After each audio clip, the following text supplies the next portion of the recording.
प्रथमतः सर्वांना नमस्कार. या ठिकाणी उपस्थित असणारे व्यासपीठावरील माझे मित्र आणि नेते सन्मान्य अतुलजी बेनके साहेब, या गावचे सुपुत्र आणि बाजार समितीचे माजी सभापती रघुनाथजी लेंडे साहेब, पंचायत समितीचे माजी सदस्य आदरणीय शामराव माळी, आमच्या सौभाग्यवती सुप्रियाताई, सौभाग्यवती वेठेकरताई, वेठेकर सर, त्याचप्रमाणे दिघे गुरुजी असतील,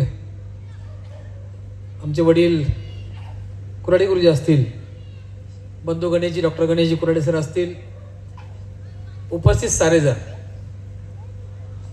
लाईव्हच्या माध्यमातून पाहणारे जे इथे येऊ शकले नाहीत ते सगळे प्रेक्षक आणि उपस्थित या थंडीत संध्याकाळच्या वेळेत कोणालाही पैसे देऊन न आणलेले, माझ्यावर खरं प्रेम करणारे आणि प्रचाराची रणधुमाळी अजून बाकीच्यांची चालू व्हायची आहे, त्याच्यात तिकिटाचे अजून माहीत नाही काय आहे, पण मेळावा घेण्याचं धाडस या गावामध्ये मी केलं आणि त्यासाठी उपस्थित असणारे सगळे, इथं उभे असणारे सगळे, पाठीमाग माझे सगळे बांधव, मतदार, महिला, माता, भगिनी, उपस्थित मान्यवर, या सर्वांचं मी मनापासून या ठिकाणी सरचं स्वागत करतो. मी एकच सांगतो की या मळगंगा मातेच्या पवित्र प्रांगणामध्ये माझी कॅमेरावाल्यांना विनंती आहे की हा फोटो तुम्ही काढून ठेवा. ज्यावेळी विजयाचा गुलाल घेऊन या मातेला मी दर्शन करायला येईल त्यावेळी हा फोटो दाखवा की गर्दीने मी कधी हुरळून जाणार नाही आणि मोजके लोक आले म्हणून कधी डगमगणार नाही. याचं कारण असं आहे, हेतू स्वच्छ असला, प्रामाणिक असला की अडचणी तुम्हाला येतील. हेतू स्वच्छ असला की आडवे येणारे लोक येतील, पण प्रामाणिक प्रयत्नांची साथ असेल आणि लोकांवर विश्वास असेल, लोकांच्या काळजात तुम्हाला घर करायचं असेल, लोकांच्या मनामध्ये स्थान निर्माण करायचं असेल, आपली भावना आपल्याला पोहोचवायची असेल तर त्या ठिकाणी न डगमगता सगळ्यांना सामोरं जा. एक वेळ अशी येईल किंवा तशी येईल, ध्येयापासून विचलित होऊ नका. म्हणून या कार्यक्रमाच्या निमित्ताने या थंडीमध्ये, या संध्याकाळच्या वेळेमध्ये आपण या ठिकाणी आलात, आपलं मी मनापासून सरचं स्वागत करतो. मनामध्ये एक प्रश्न पडला की निवडणूक लढवायची म्हणजे काय करायचं. हे आदर्श गाव, पिंपळवंडी सारखं गाव, या गावाला एक मोठा राजकीय वारसा आहे. अनेक समाज धोरण माणसं या गावामधून निर्माण झाली. या गावाने अनेक आमदार दिले आणि विद्यमान आमदार सुद्धा याच गावातला आहे. इतकी मोठी परंपरा या गावाला राजकीय वारसा लाभले असल्यानं या गावामध्ये कार्यक्रम घेत असताना त्या सगळ्यांचं स्मरण या निमित्तानं केलं पाहिजे. त्यांना, या सरांना मी अभिवादन करतो. आदरणीय लेंडे साहेब मागास या ठिकाणी आले, त्यांचं माझ्यावर पुत्रवत असणारं प्रेम, त्यांची तब्येत ठीक नाही, ते आजारी आहेत, पण या ठिकाणी आले. महाराजांना त्यांनी पुष्पहार अर्पण केला आणि नम्रपणाने त्यांनी सांगितलं की मी इच्छा असून सुद्धा या ठिकाणी थांबू शकत नाही, कारण माझी तब्येत थोडी खालावलेली आहे, पण मला आशीर्वाद देऊन या ठिकाणी ते गेले. आणि विचार असा सुरू होता की आपण निवडणूक लढवायची म्हणजे काय, काय नेमकं आपल्याला हेतू काय आहे. आपण आयुष्यामध्ये आपलं चांगलं चाललंय, वकिली चालली, घरी शेती आहे, आई वडील पेन्शनर आहेत, आई गृहिणी आहे, पत्नी शिक्षिका आहे, भाऊ वकील आहे, भाऊजय वकील आहे, सगळं चांगलं चाललंय. गावामध्ये मानाचं स्थान मिळालं, काम केलं, उपसरपंच म्हणून आपण काम केलं, निधी आणला, गावामध्ये विकासाच्या निमित्ताने योगदान दिलं. आपण आपल्या पाठीमागे राजकीय पार्श्वभूमी नाही, आपल्या घरामध्ये काही करोडोची संपत्ती नाही, शौक म्हणून राजकारणात जायचं नाही. का लढवायची आपल्याला ही निवडणूक, असा मनामध्ये विचार त्या ठिकाणी घोळत होता. आणि मला अतुल शेठचं एक वाक्य आठवलं. आमचे मित्र म्हणजे आज या वेळेला सुद्धा त्या ठिकाणी जे नेते मंडळी माझ्यावर प्रेम करतात, रोहित आराडजी पाटील असतील, आमच्या सक्षनादेव सलगर असतील, ते स्वतः त्या ठिकाणी पंचायत समिती, जिल्हा परिषद निवडणुकांचं शेड्यूल लागल्यामुळं प्रचंड बिझी झाले. त्यांना 10-12 तास या ठिकाणी येऊन जाणं शक्य नव्हतं. तरी मी मेळावा रद्द नाही केला. पण मला शेठचं वाक्य असं आठवतं की स्वर्गीय वल्लभशेठ बेनके साहेबांनी त्यांना सांगितलं, ते असं नेहमी सांगतात आम्हाला की बघ राजकारणात येतोयस, लोक सोबत येतील नाही येतील, तुझ्या राजकारणामधली इच्छा जी आहे ती तुम्हाला प्राप्त होईल त्याप्रमाणे असं नाही, पण म्हणून अर्ध्यावर हा डाव सोडायचा नाही, लोकांची सेवा करत राहायचं, लोकांसाठी हे करायचं हे विसरायचं नाही, ही भावना ठेवून ते राजकारणामध्ये काम करतात. आणि मला वाटतं तो विचार फार महत्वाचा आहे. कधीतरी आपल्याला एखादा फोन येतो, हॉस्पिटलमध्ये पेशंट ऍडमिट आहे, पैसे नाही, डॉक्टर बिल कमी करत नाही, काही आपल्याला फायदा नसतो, पण राहवत नाही, आपण गाडीला स्टार्टर मारतो, दवाखान्यात जातो, डॉक्टरला भेटतो, हातापाया पडतो, पैसे कमी कर, त्या माणसाला मदत करतो. अशा अनेक गोष्टी आयुष्यामध्ये घडत असतात, जी आपली क्षमता असते, जी आपली कॅपॅसिटी असते, त्याप्रमाणे आपण ते काम समाजामध्ये करत असतो. आणि मग विचार आला की निवडणूक आपल्याला ही लढवायची आहे. आरक्षण त्या ठिकाणी सर्वसाधारण जागेत झालेलं आहे. पिंपोड सारखं मोठं गाव आहे, आळ्यासारखं मोठं गाव आहे, उमरज आहेत, काळवाडी आहे, पिंपरी पेंढार आहे, वडगाव आनंद आहे, माझ्या संतवाडी कोळवाडी ही गावं आहेत. का आपण हा धाडसी निर्णय घ्यायचा, का आपण नेत्याच्या पाठीमागं लागायचं, मला तिकीट द्या, मला तिकीट द्या, मला लढू द्या, ही काय गंमत आहे का? आणि हा लोकशाहीचा उत्सव, ही निवडणूक आपल्याला लढायची, ती लढण्याकरता लोकांमध्ये कसं जायचं, कमी वेळामध्ये काय लोकांपर्यंत आपण नेऊन पोहोचवायचं, का लोकांनी आपल्याला स्वीकारावं, आपण लोकांना काय सांगायचं. आपल्याला माहिती आहे का निवडणूक झाल्यानंतर आपल्याला त्या जिल्हा परिषदेमध्ये काय काम करता येऊ शकतं, याचा काही अजेंडा आहे का आपल्याकडं, याचा विचार मी त्या ठिकाणी करत होतो. आणि हे सगळं करताना एक वाक्य माझ्या कोरलं गेलेलं होतं. एक वाक्य मी एका माणसाचं ऐकलं होतं, एका राजकीय जीवनात काम करणाऱ्या माणसाचं ऐकलं होतं की त्या सज्जन गृहस्थाला असं विचारलं की चांगले लोक, सज्जन लोक, अभ्यासू लोक राजकारणामध्ये का येत नाहीत. तर त्याने असं सांगितलं, फरक काय पडतो, ते लोक राजकारणात आले नाही तर खुर्ची खाली राहते का? नाही राहत. म्हणजे चांगली माणसं राजकारणात आली नाही तरी खुर्ची रिकामी राहत नाही. पण लोकांना ऑप्शन मिळत नाही की चांगला माणूस कोण आहे निवडायला, म्हणून नोटाला मिळणारी मतांची संख्या मुंबई शहरामध्ये बघा किंवा कुठे बघा, त्या ठिकाणी अधिकची वाढत चाललेली आहे. म्हणजे आपण राजकारण करताना, आपण समाजकारण करताना, निवडणुकीला सामोरं जाताना आपण त्या पदाला न्याय देऊ शकतो का, हा विचार मी त्या ठिकाणी करत होतो. मग प्रश्न आला की आपण पदाकरता निवडणूक लढवायची का, आपण मान सन्मान 5 वर्ष आपल्याला मिळेल म्हणून निवडणूक लढवायची का, आपण असे काय काय कल्पना करून निवडणूक लढू शकतो. मग निवडणूक लढवायला आपल्याकडे पैसे आहेत का, निवडणुका पैशाशिवाय होतात का, ही सगळी मनामध्ये खळबळ त्या ठिकाणी सुरू असताना पहिला प्रश्न आपण हातामध्ये घेतला तो बिबट्याचा. बिबट संदर्भामध्ये आपण नुसतं बोलत राहिलो, सरकार काहीतरी करील, ह्याच्यावर मार्ग काढील, आपलं बिबट मुक्त करील, या सगळ्या कायदेशीर बाबीमध्ये आपल्याला जे तांत्रिक अडचणी आहेत त्याचा अभ्यास त्या ठिकाणी आपण केल्यानंतर तो प्रश्न आपण मार्गी लावू शकतो का. त्याच्यामध्ये उच्च न्यायालय असेल, सर्वोच्च न्यायालयामध्ये असेल, कायद्यामध्ये बदल करण्या संदर्भामध्ये असेल, काही जनहित याचिका आपण दाखल करू शकतो का, त्याचं कायद्याच्या अभ्यासकांच्या माध्यमातून त्या ठिकाणी माहिती घेतली आणि ते काम आता आपलं 50% त्या ठिकाणी आलेलं आहे. भविष्य काळामध्ये त्या सगळ्या याचिका कोर्टामध्ये दाखल झालेल्या असतील. मी निवडणूक रिंगणात असेल नसेल, विजय पराजय ह्या पुढच्या गोष्टी आहेत, पण हातामध्ये घेतलेलं काम थांबणार नाही, ही भावना त्या ठिकाणी आपण मनामध्ये ठेवली. दुसरं, एक मी मतदारसंघात अभ्यास केला की आपली सगळी गावं डोंगराच्या कडेपासून तर नदीपर्यंत अशी या मतदारसंघामध्ये गाव आहेत. आळे संतवाडी कोळवाडी घ्या, वडगावानंतवरचा भाग घ्या, नवलेवाडी घ्या, आणि इकडे तुमचं उमरत पासून पिंपवंडी पर्यंत भाग घ्या. डोंगरावर पडणारं पाणी नदीला येतं, म्हणजे जे सगळे ओढे नाले आहेत ते सगळं पाणी नदीला आणतायत. पण या सगळ्या परिस्थितीमध्ये आळेफाटा असेल, वडगाव आनंद असेल, आमचं पिंपरी पेंढार असेल, या सगळ्या वस्ती दाट लोकसंख्या त्या ठिकाणी आहे. दाट लोकवस्तीमुळे काय झालं, सगळे ओढे सांडपाण्याने वाहू लागले. सांडपाणी व्हायला लागलंय. ते पाणी आळ्या फाट्यापुरतं होतं, ते आता पिंपवणीच्या सीमेवर येऊन ठेपलंय.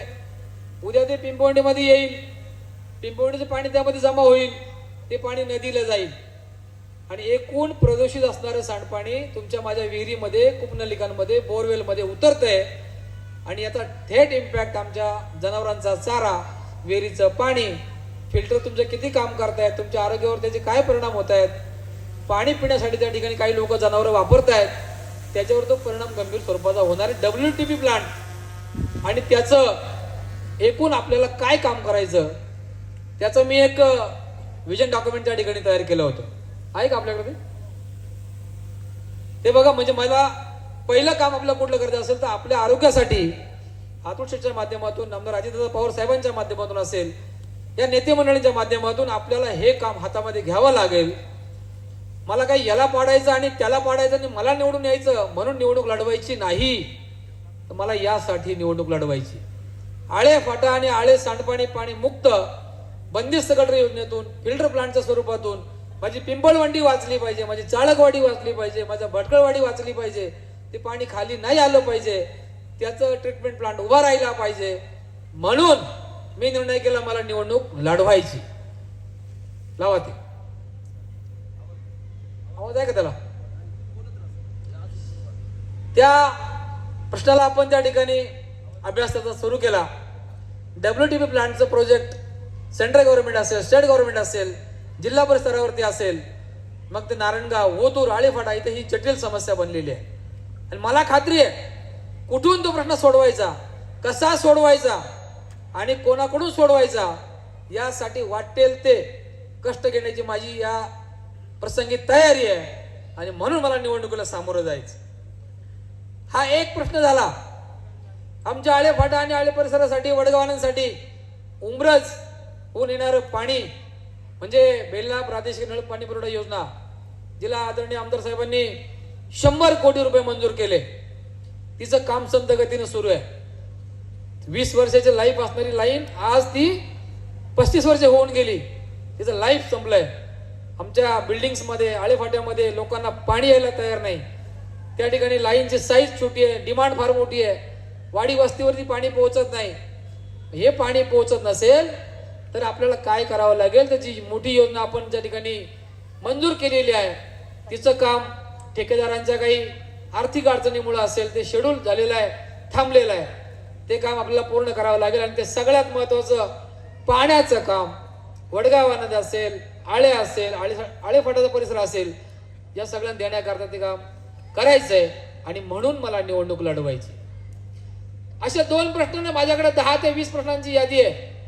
माझ्या शेतकऱ्यांसाठी जी काही फसवणूक होते, जी काही लूट होते, ज्या त्यांच्या अडचणी येत आहेत, ज्या आरोग्याच्या समस्ये बाबतीमध्ये आपली प्राथमिक आरोग्य केंद्रांची जी अवस्था आहे, तिथे ज्या काही सुविधा निर्माण व्हायला पाहिजेत, गरोदर मातांचं संगोपन, बालकांचं संगोपन, गरोदर मातांची काळजी, त्यांचे ऑपरेशन्स यांची काय परिस्थिती आहे, म्हणजे प्रशासक कालावधीमध्ये या सगळ्या व्यवस्था कोलमडून पडलेल्या आहेत. ज्यावेळी जिल्हा परिषद सदस्य कार्यान्वित नसतो, तो काम करत नसतो किंवा प्रशासक कालावधी असतो, त्यावेळी तालुक्याला चालक म्हणून एकमेव आमदार असतात.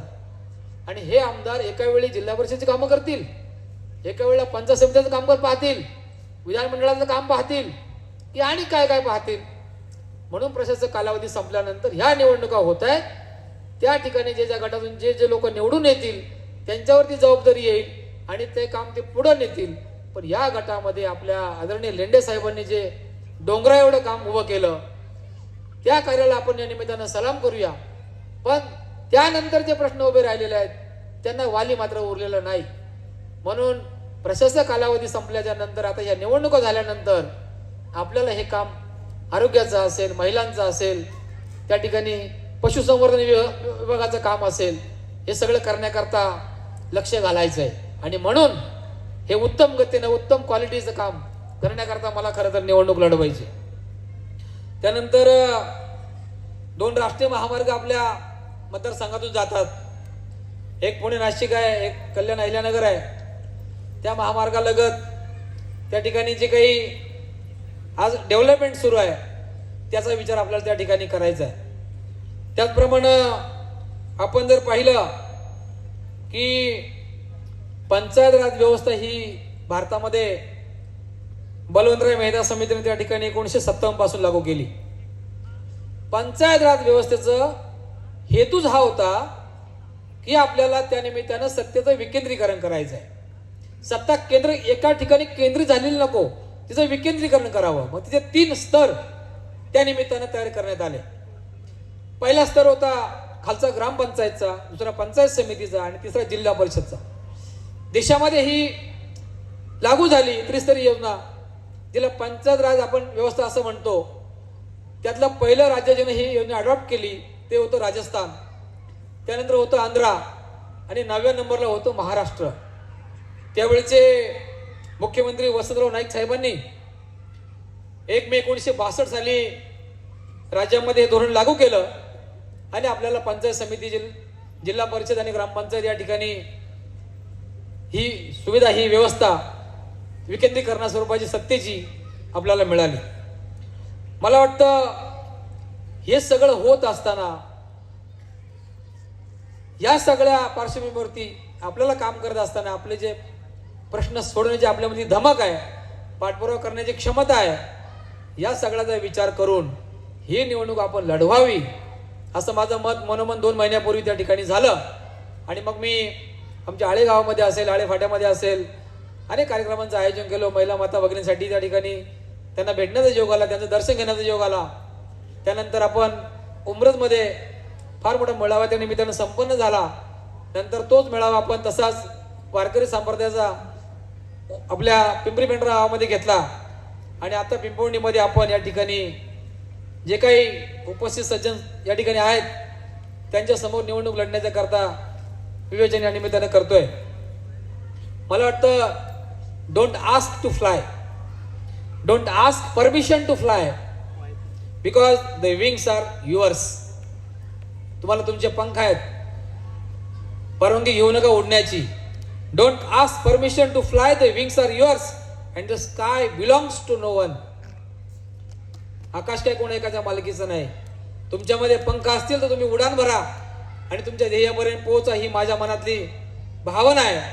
आणि मला वाटतं की मी निश्चित हे संपादन करेल, कारण माझं आळे गाव असेल, माझं पिंपवंडी गाव असेल, इथला नातेवाईक परिवार असेल, मित्रमंडळी असेल, या सर्वांच्या मध्ये एक गोष्ट आहे, मी तिकिटाची वाट पाहत थांबलो नाही, संधी कोण देईल ते पाहत थांबलो नाही. जीतेंगे हम ये वादा करो, जीतेंगे हम ये वादा करो, कोशिश तो हमेशा ज्यादा करो, किस्मत भी रूठे पर हिम्मत ना टूटे, मजबूत इतना इरादा करो. इतका मजबूत इरादा असेल तर मला वाटतं हे माझे सगळे मित्रमंडळी बांधव बाहेर उभे आहेत, त्यांनी या ठिकाणी येऊन बसायला पाहिजे होतं, ऐकायला पाहिजे होतं. आपलाच एक भाऊ उभा आहे, नेमकं त्याला काय म्हणायचंय आणि आपल्या गावात आलाय तो.